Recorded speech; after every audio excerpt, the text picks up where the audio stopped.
You're listening to The Voice of Russia in London. My name is Brendan Cole.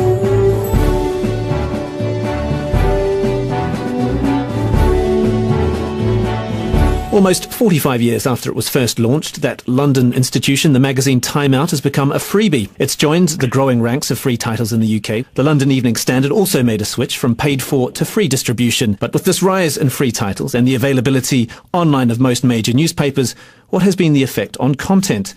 Last month, 4 free regional newspapers were closed in Nottinghamshire and South Yorkshire, and many newspapers, both regional and national, are trying to find new ways to stay profitable. What is the impact of free titles? Does it make us value their content less?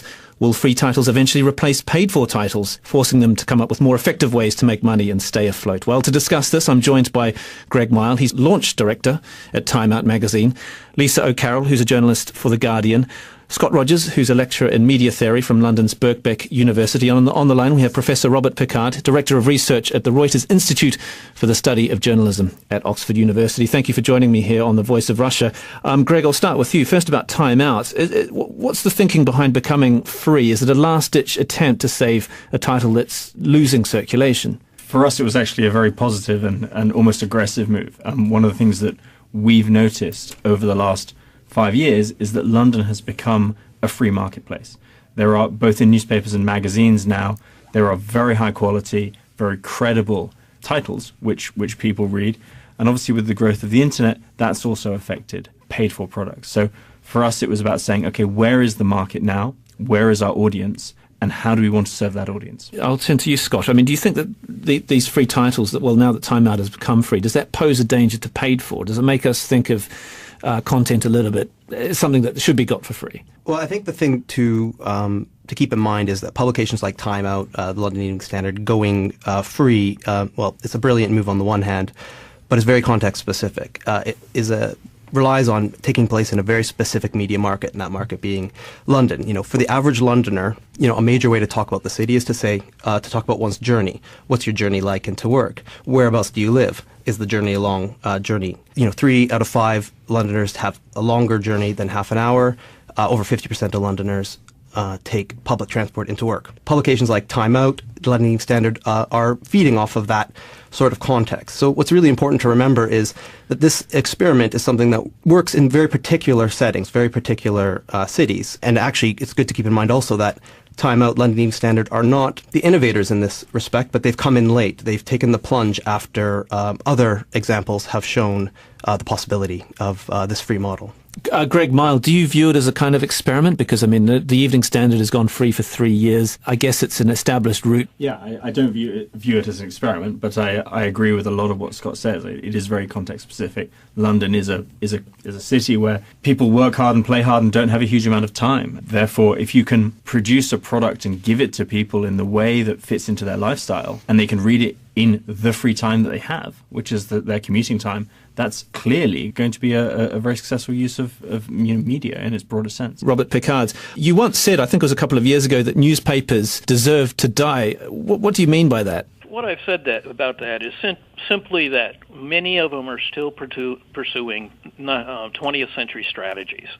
And what we have is a lot of lifestyle changes, technical and economics changes that are affecting media markets. And if they do not respond to those, they do, in fact, deserve to die because they aren't going to be serving their audiences very, very well.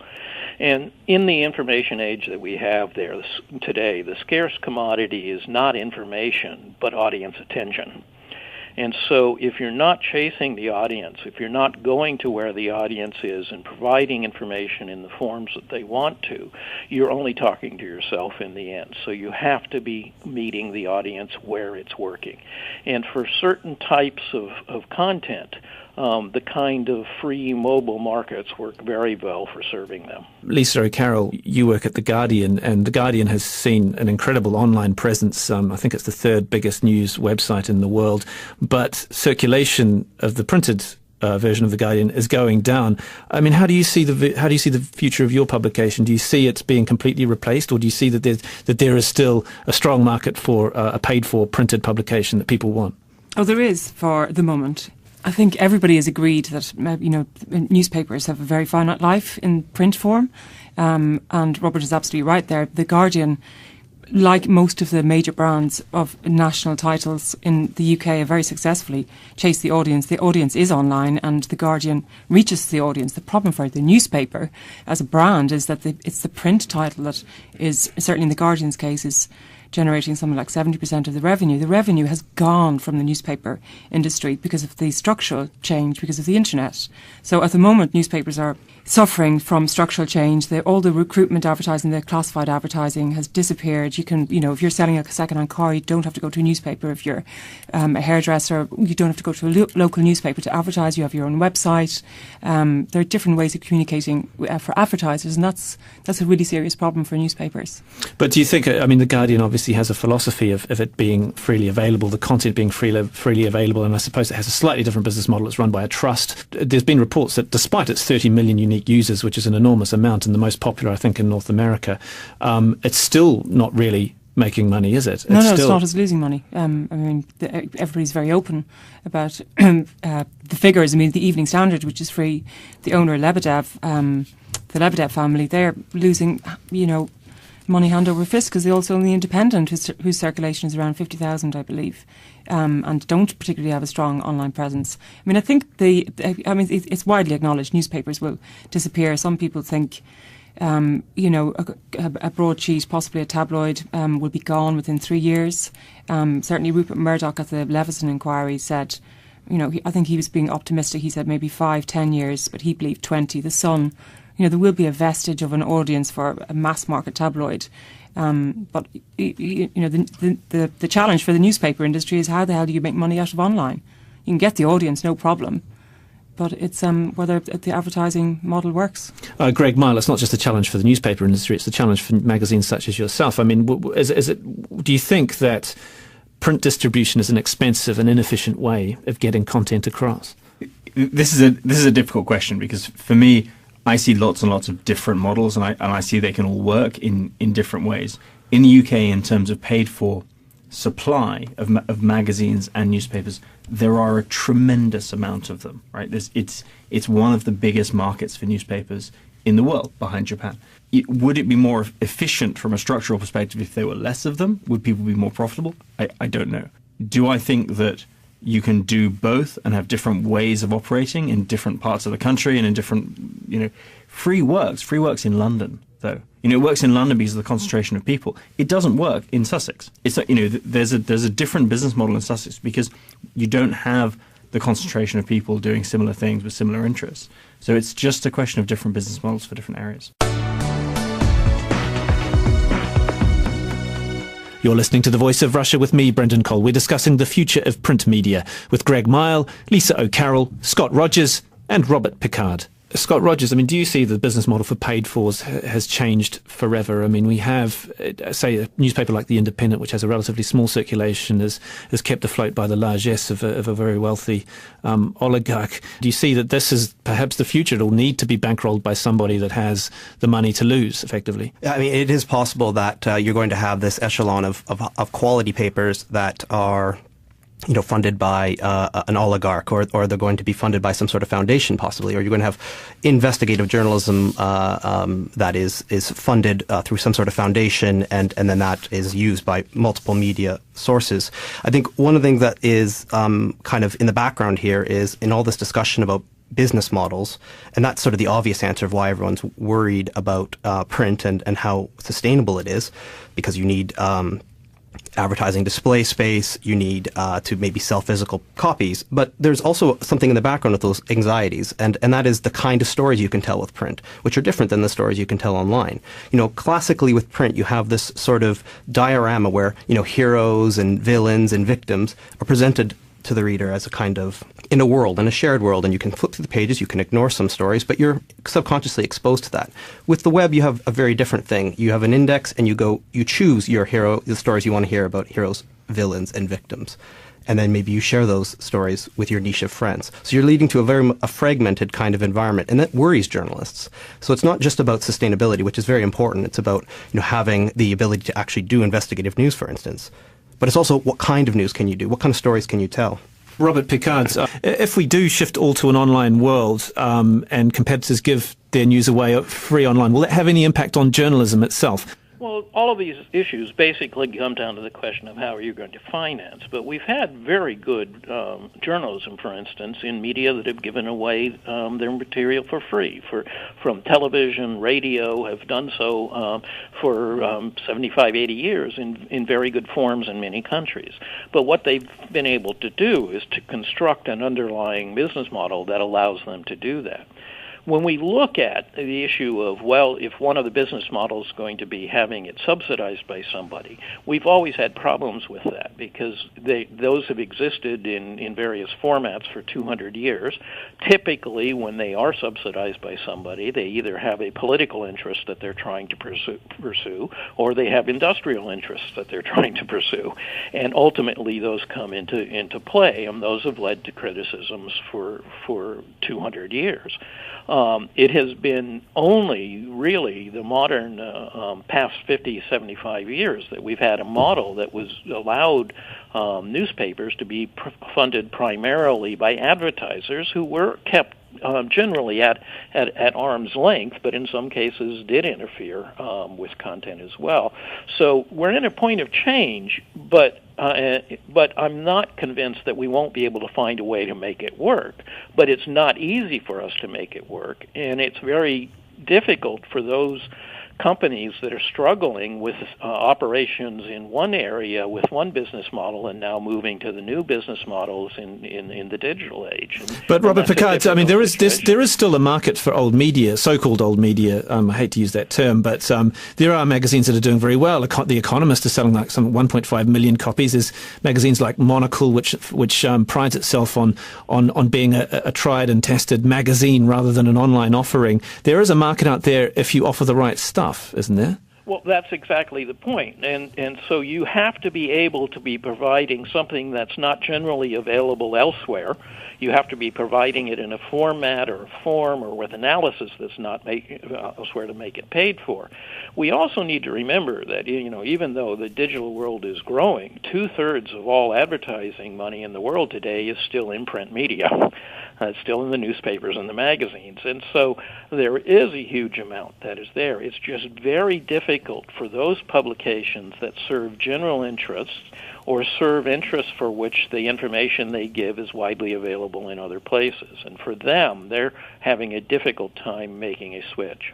Lisa O'Carroll, we should be more focused on saving or investing in journalism and content provision rather than newspapers and print, shouldn't we? Wouldn't that be the focus for The Guardian? Not to necessarily focus on saving the publication, but just concentrate on its online offering. But The Guardian is very much doing that. But The Guardian is digital first. Journalists who work there work for the website first and the paper later.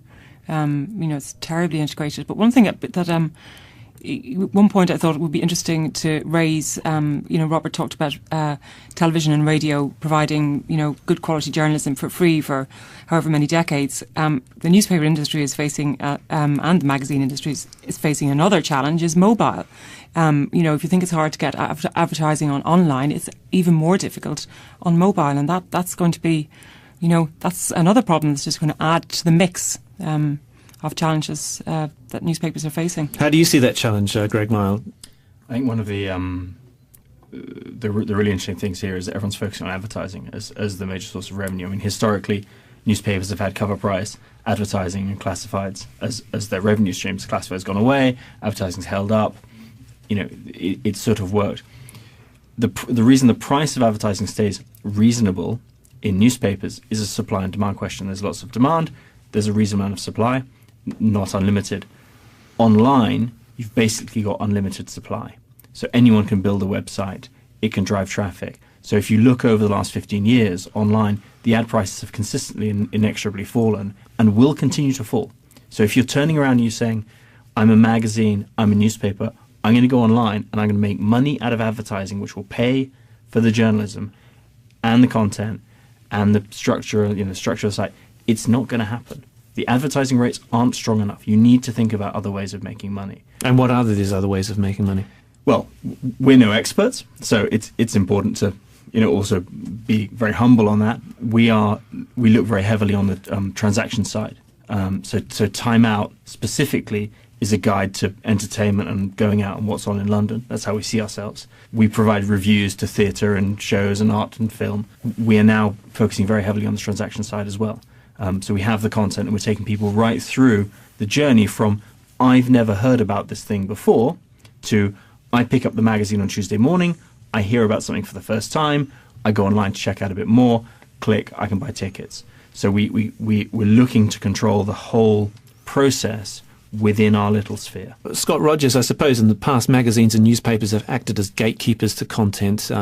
They decided what we read. Now in an age of Twitter and social media, that's no longer the case. Do people simply not want editors and news editors deciding what's newsworthy and what's not? Well, I mean, the first part of what you said was interesting because, if you think about regional newspapers, for instance, they were almost an internet unto themselves. They presented all these different sections of content, all these different forms of listings and information, as well as news content. With the rise of the web, you have this niching that certain providers will have a better job listings site, certain providers will have a better way of having entertainment listings, and then they'll have specialized news sources, and so on and so on and so on. So there's been a sort of shakeup of the geography of news, really. I think the question is, to some extent, and maybe this is a question I'm interested in, but I think others are too, is do people care about their local area as much as they do about, cross-cutting issues nowadays? I think they probably do, but there doesn't seem, in particular with local media in Britain, there doesn't seem to be a business model that is working, and that's why there's a lot of wrist-wringing about local media in particular, that people want to know about their local area, but through what means could they get that access to local affairs? And I'm not sure the Evening Standard, for instance, really speaks for all of Londoners in that regard. But I mean, analysts would say, either go global or go local. And if you're from a village in Nottinghamshire, for instance, and you want to find out what's happening in your church fete or the classifieds or whatever, you're not going to use a national publication. So the market is there, and it always has been, and it always will be. So why are they going out of business? Finance isn't there, is it? I mean, that's something that came up. And time and time again at the Leveson inquiry, Lord Justice Leveson kept coming back to it. Where are the reporters in the local courts? There are no, newspapers can't afford to have reporters in two courts in, a town in Sussex or whatever. So, producing content is very expensive, whether it's online or print. So it's labour intensive. So producing local content for people in a small town isn't profitable, despite what analysts say. But this is why local newspapers are closing. Well, because they're based on the advertising model. Professor Robert Pickard. If you actually look at the cost structures, producing the content isn't all that expensive. And in fact, for newspapers, even for local newspapers, 3/4 of the costs have nothing to do with the content. It's the running the facilities, it's having the printing presses and the distribution. So what you have to do is find a way to shed those costs, and digital does make that possible along the way. But you don't have a good model then to have advertising income that is going to sustain it. So you have to actually look at the way journalism was funded before advertising became the main funding model. And if you actually go back 100 years, you find that in many cities there were news cooperatives that were established. Many times even the merchants' associations funded having a newspaper in the place. Political parties funded them. Lots of community organizations funded them out of other incomes. And they did that because the information flow was important and they knew somebody needed to gather it and distribute it. And so it's only in our modern times that we've come to this idea that, well, it's supposed to be funded by advertising. And it's supposed to have a business model. But Robert Pickard, I mean, I guess that the problem is, though, is that the internet, in terms of content, is filled with there's popular websites, Huffington Post, BuzzFeed, The Bleach Report, and whatnot, where people who write for it are not paid necessarily. There's a lot of what some would say, non-professional journalism. So people don't particularly want to pay for news anymore, do they? Well, people never wanted to pay for news. Well, they were prepared to pay for news. They were prepared to buy a national newspaper to get their news, weren't they? The more free websites, the less likely people are prepared to pay for it. Well, they're they're not prepared to pay for it if it's got the same material and same views and the same level of quality that is available freely everywhere else. If it's giving something different or unique, they will pay for it. And this is the problem of news as a commodity, is that if you are trying to sell it as a commodity, you had better be doing something very, very special and different that they can't get from all those other places. You're listening to The Voice of Russia in London with me, Brendan Cole. We're discussing the future of print media. With me is Greg Mile, launch director at Time Out magazine, Lisa O'Carroll, journalist from The Guardian newspaper, Scott Rogers, a lecturer in media theory from London's Birkbeck University, and Professor Robert Picard, director of research at the Reuters Institute for the Study of Journalism at Oxford University.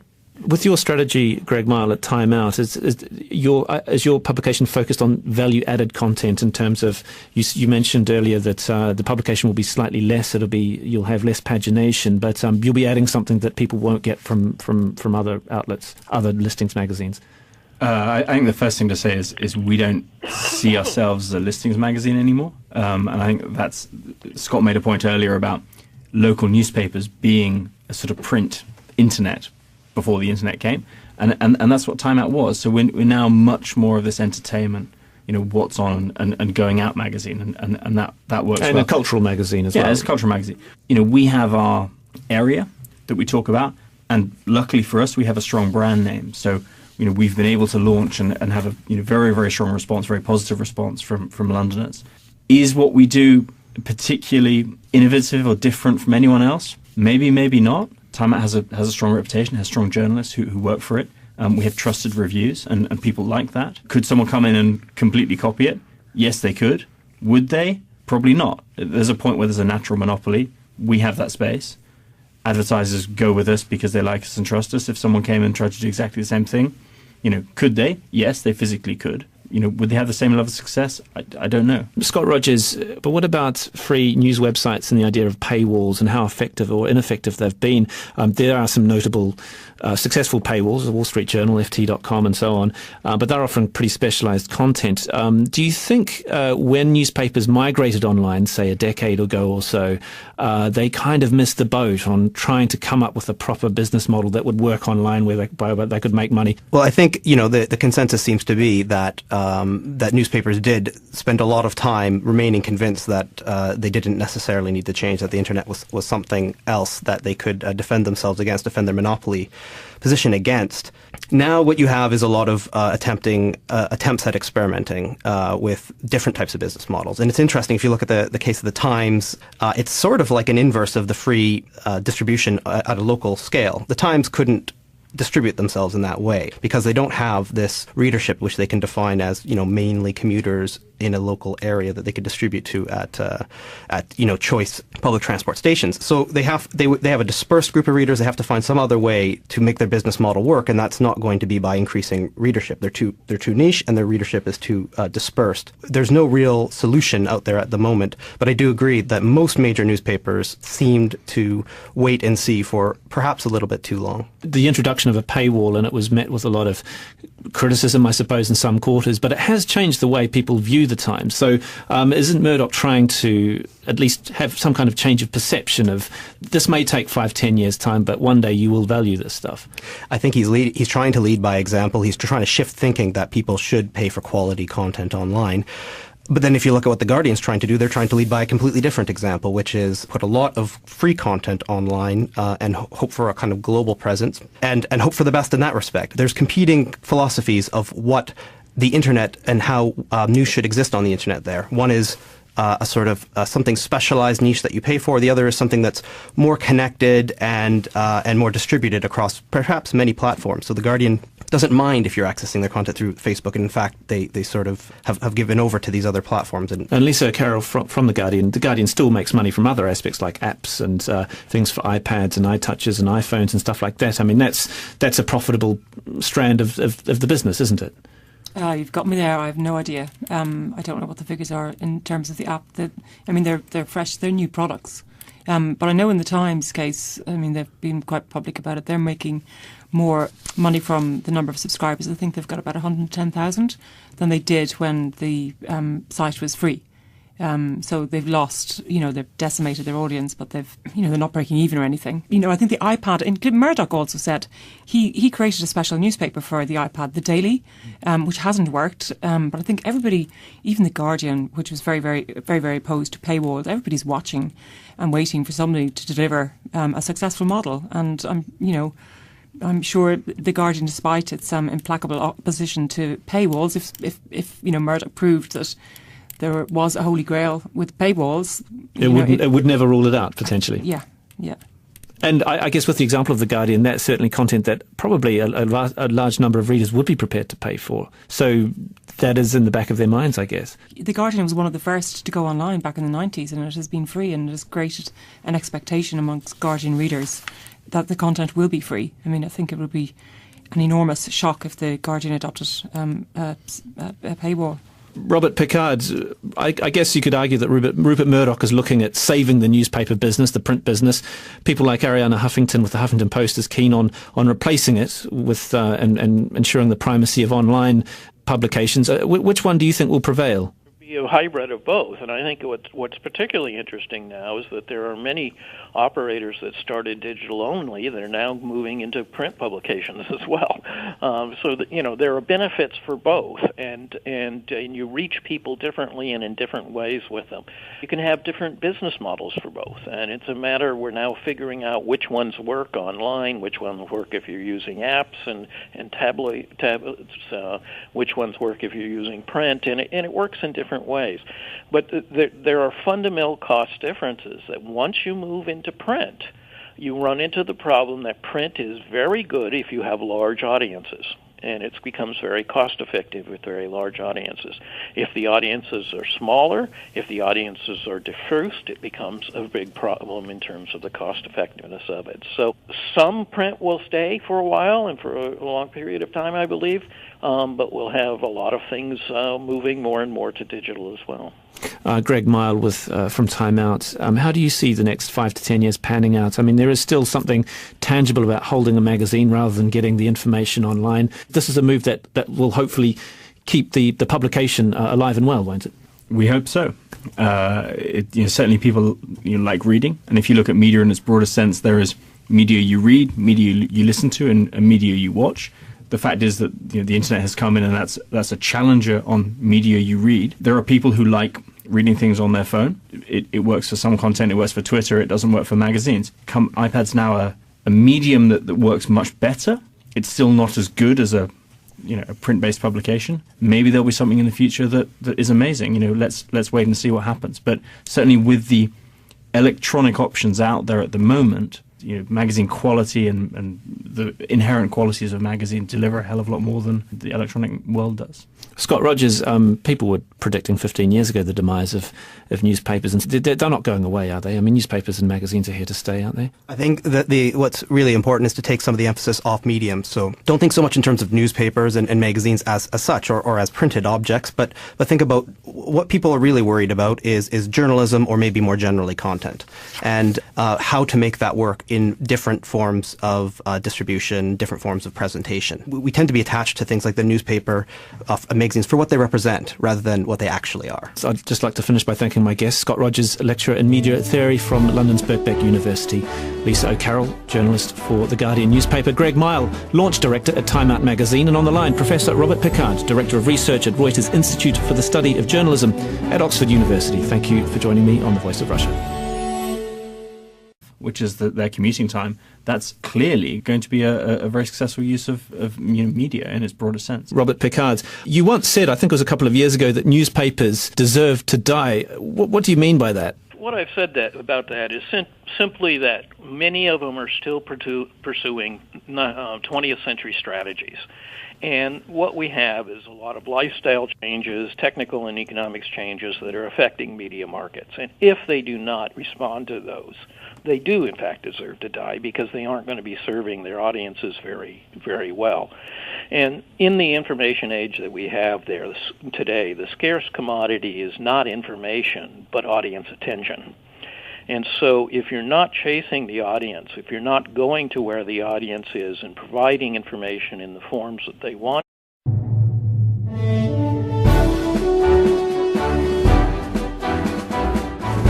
You're listening to The Voice of Russia in London. My name is Brendan Cole.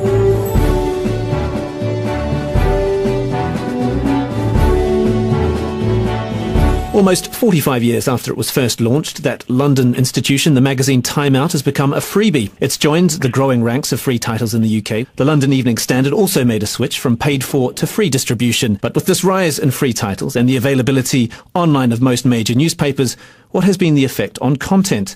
Last month, 4 free regional newspapers were closed in Nottinghamshire and South Yorkshire, and many newspapers, both regional and national, are trying to find new ways to stay profitable. What is the impact of free titles? Does it make us value their content less?